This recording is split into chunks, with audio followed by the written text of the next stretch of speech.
Hello everyone, I'm Sub Inspector S. Kumar, new to this station and excited to serve our community.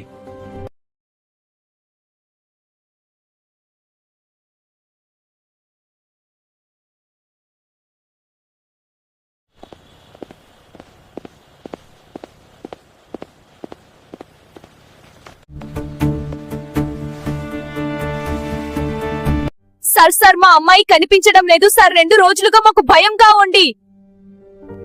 ఏమి జరిగింది నిదానంగా చెప్పండి. అదగా చెప్పు, అమ్మాయిని ఎక్కడ దాచావు?